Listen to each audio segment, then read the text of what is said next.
Hello everyone. Today is day 22 of our Catholic audio Bible reading series and the commentary Bible study after reading the Bible. My name is Caroline. I'm glad you are joining me today, getting at least 10 to 15 minutes of Bible time every day. So important, especially as Catholics.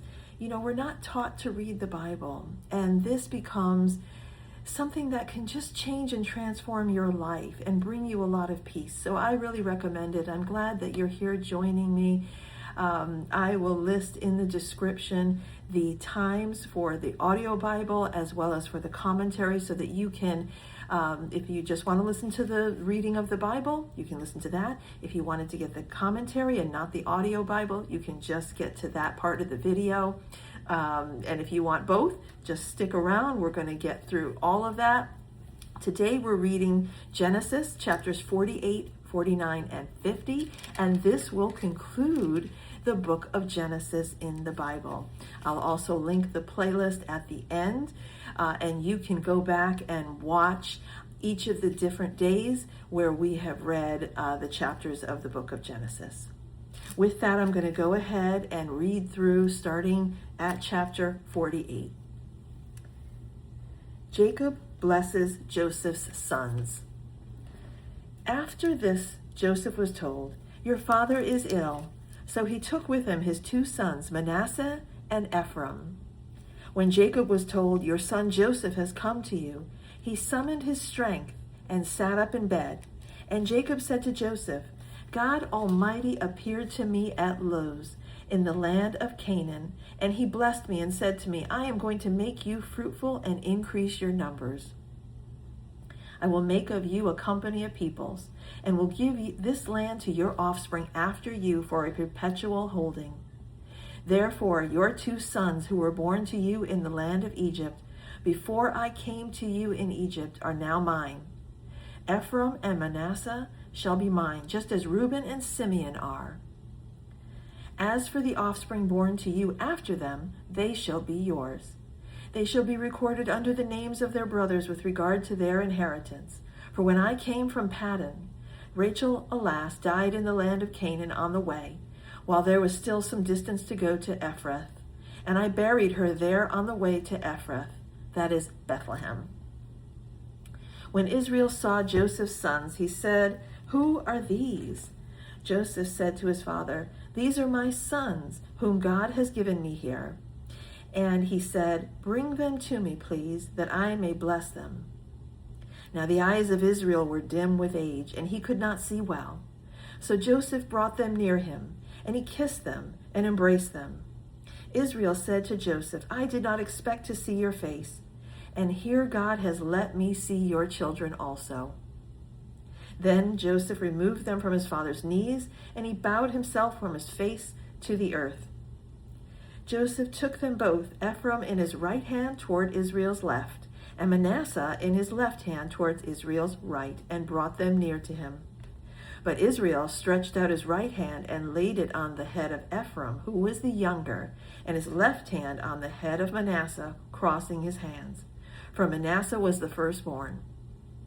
He blessed Joseph and said, 'The God before whom my ancestors Abraham and Isaac walked, the God who has been my shepherd all my life to this day, the angel who has redeemed me from all harm, bless the boys, and in them let my name be perpetuated, and the name of my ancestors Abraham and Isaac, and let them grow into a multitude on the earth.' When Joseph saw that his father laid his right hand on the head of Ephraim, it displeased him. So he took his father's hand to remove it from Ephraim's head to Manasseh's head. Joseph said to his father, 'Not so, my father. Since this one is the firstborn, put your right hand on his head.'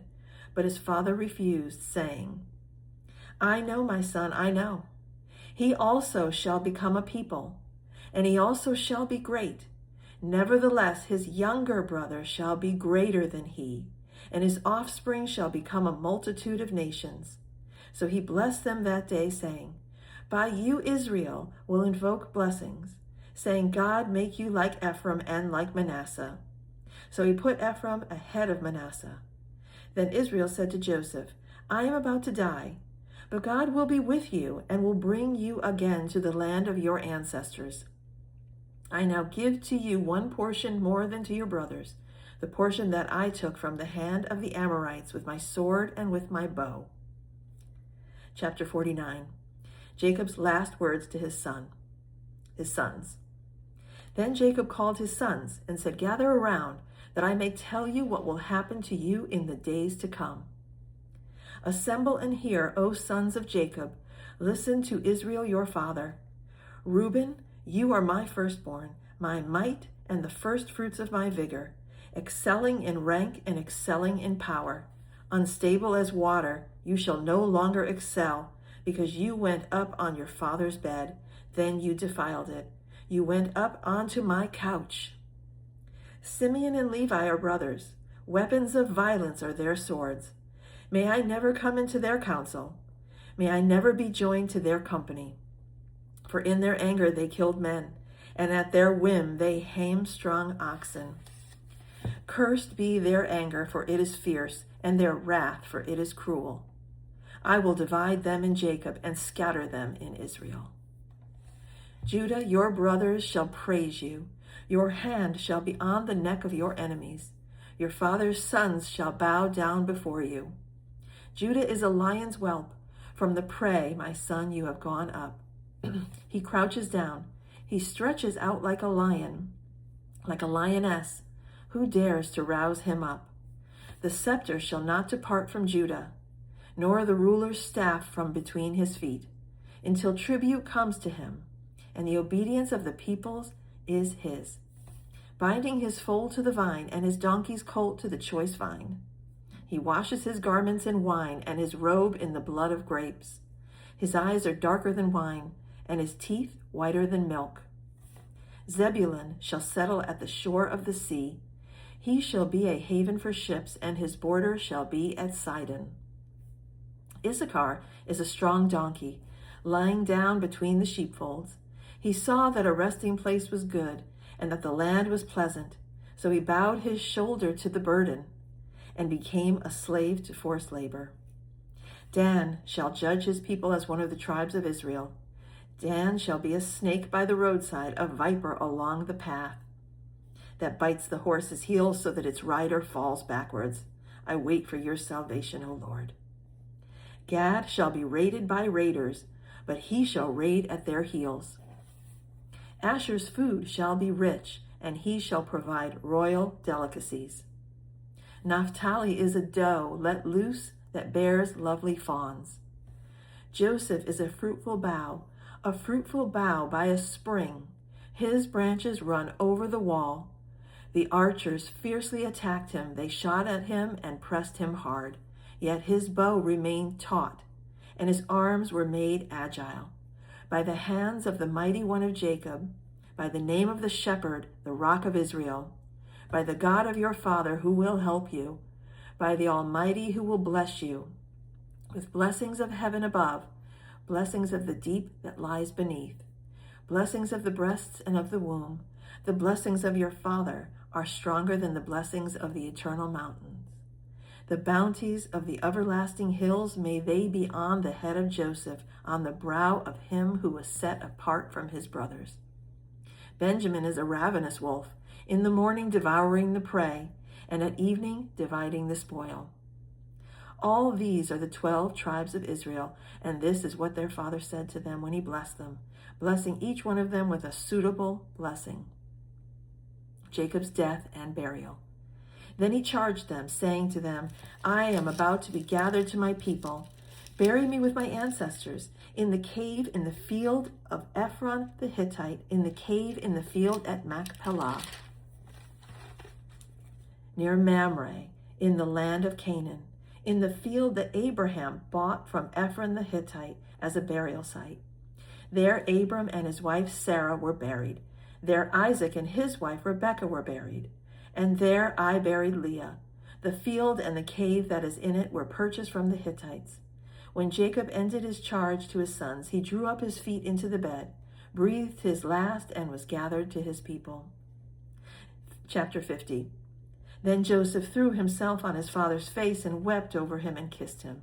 Joseph commanded the physicians in his service to embalm his father. So the physicians embalmed Israel. They spent 40 days in doing so, for that is the time required for embalming. And the Egyptians wept for him for 70 days. When the days of weeping for him were past, Joseph addressed the household of Pharaoh. If now I have found favor with you, please speak to Pharaoh as follows. My father made me swear an oath. He said, I am about to die. In the tomb that I hewed out for myself in the land of Canaan, there you shall bury me. Now therefore let me go up, so that I may bury my father. Then I will return. Pharaoh answered, Go up and bury your father as he made you swear to do. So Joseph went up to bury his father. With him went up all the servants of Pharaoh, the elders of his household, and all the elders of the land of Egypt, as well as all the household of Joseph, his brothers, and his father's household. Only their children, their flocks, and their herds were left in the land of Goshen. Both chariots and charioteers went up with him. It was a very great company. When they came to the threshing floor of Atad, which is beyond the Jordan, they held there a very great and sorrowful lamentation. And he observed a time of mourning for his father for 7 days. When the Canaanite inhabitants of the land saw the mourning on the threshing floor of Atad, they said, This is a grievous mourning on the part of Egyptians. Therefore the place was named Abel Mizraim. It is beyond the Jordan.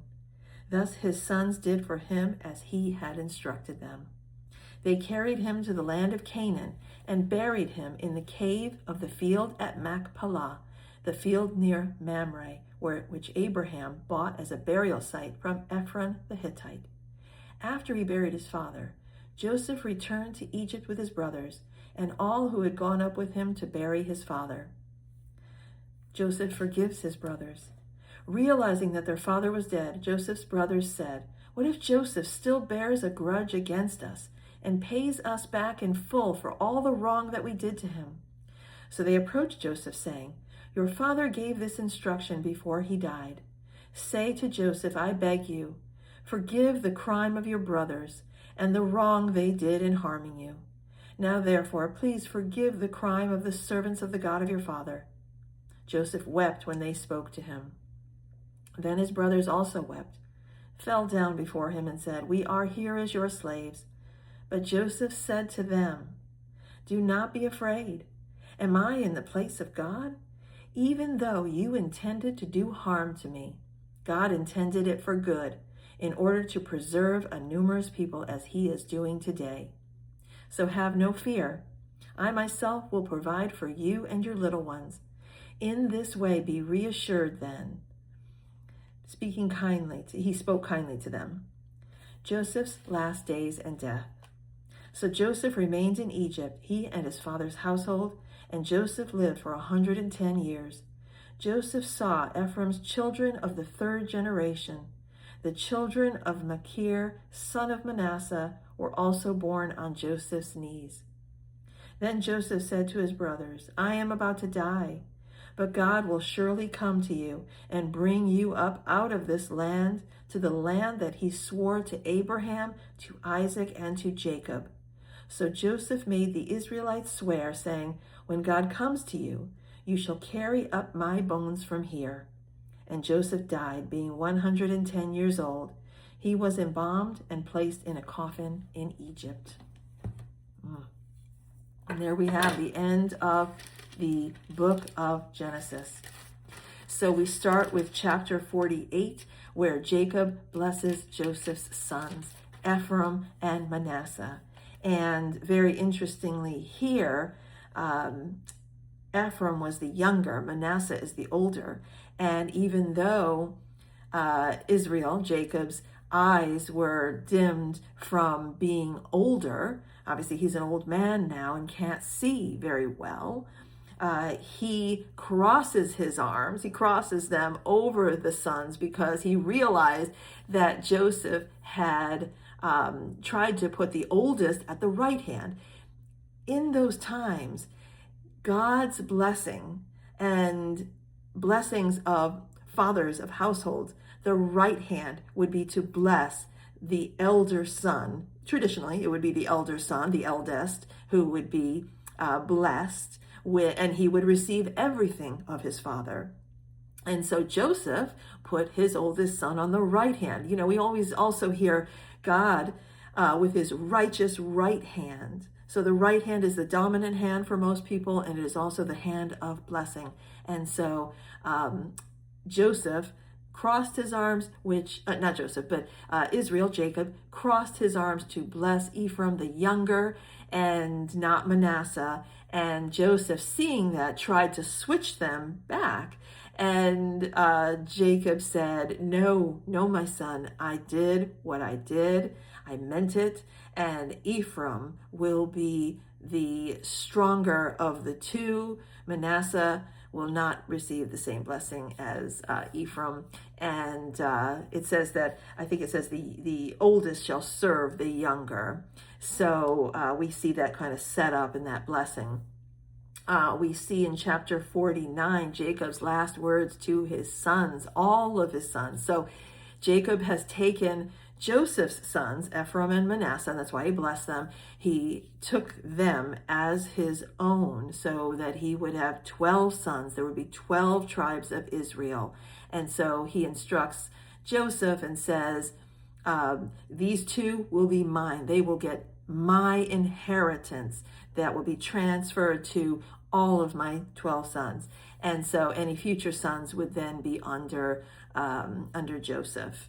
So I think that was something with the Israelites in lineage, and like when a man died childless from his wife, the brother would have children with that wife, the widow, and those children would be in the name of the man, the brother that died, not necessarily the one who had the child with the widow, new wife.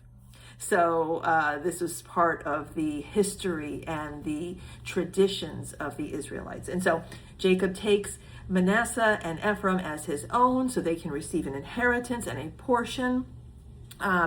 Jacob's last words in chapter 49 were blessings and kind of curses, if you look at it that way. There were curses in the fact of, like, Reuben. Reuben had slept with his father's concubine, one of his wives, one of the slave women that Laban had given to Jacob as a wife, and she had children to Jacob, and then Reuben slept with her, and that was very, defiled his bed, Jacob's bed. And so he says that here. He tells him, you're unstable as water. You shall no longer excel because you defiled my bed. Simeon and Levi. Jacob talks here about the violence that they committed when at Shechem, when they killed not only the man that had raped their sister, Dinah, and tried to marry her. He tried to make good on it, but they, Simeon and Levi, killed all the men of Shechem. So Jacob here talks about, cursed be their anger. It's fierce. They had wrath and revenge. And Jacob was obviously extremely unhappy with the fact that they killed all of these men. And, he did. And Judah, and we see this foreshadowing in the Bible to future generations, all the way up to Jesus. It says, Judah, the lion, King David from the tribe of Judah. We have Jesus from David's lineage. So Judah, the lion, and it says here in chapter 49, the scepter shall not depart from Judah. And this is sort of a foreshadowing of not only King David, but the lineage all the way up to Jesus Christ, because Jesus Christ will come on that last day and he will rule over the New Jerusalem, the new world, the new earth. So we have that. And then Jacob gives other blessings, and he sort of characterizes the rest of his sons, based on how they lived and the good or the bad that they had done. He saves his best blessing for Joseph, and talking about how he was set apart from his brothers by God. And he was. all of them were saved because of the actions of the brothers, which were meant for harm. God used it for good to save the remnant of Israel. We see Jacob's death and his instructions to Joseph to be buried where he had bought, where his fathers and descendants had bought, the ancestors had bought a tomb in the land of the Hittites, that's the land of Canaan, and he wanted to be buried there. Abraham and Sarah were buried there. Isaac and Rebekah were buried there. And now Jacob wants to join his wife Leah there as well. Now he had buried Rachel on their travels. She had given birth and died after childbirth, and she was buried in Bethlehem. We will see Bethlehem sort of foreshadowed with Rachel later on in the Bible. After Jesus is born, King Herod went to kill all of the young males under age 2, and there is a passage that talks about Rachel weeping for her children. That's because she was buried in Bethlehem. So we see in chapter 50 that Jacob died. They took him to the land of Canaan to bury him. Egyptians went with them, all of the brothers, the sons, and their families, not the young children, their livestock. They had a procession that took them right to the land of Canaan so that Jacob could be buried with his ancestors. Joseph forgives his brothers, and he has a very famous line. He says, though you intended to do harm to me, God intended it for good in order to preserve a numerous people as he is doing today. Very famous line that Joseph realized God's providence in all of this, even everything he went through. We also see the last days of Joseph, where Joseph died and he told his brothers, take me, when God comes back to you to take you out of this land, because it will happen, take me, my body, and bury me with my ancestors. Do not bury me in Egypt. So we end off in Genesis, just as we're starting Exodus, and we'll be in Exodus starting tomorrow. Actually, I'm going to do a recap of all of Genesis before we move on to Exodus. So with that, I will put links in the description to the playlist here so that you can go back and get every day of the book of Genesis and the creation narratives. We had so much to unpack, and we'll do that recap starting tomorrow. I hope that you all have a good rest of your day. Thanks for joining me today.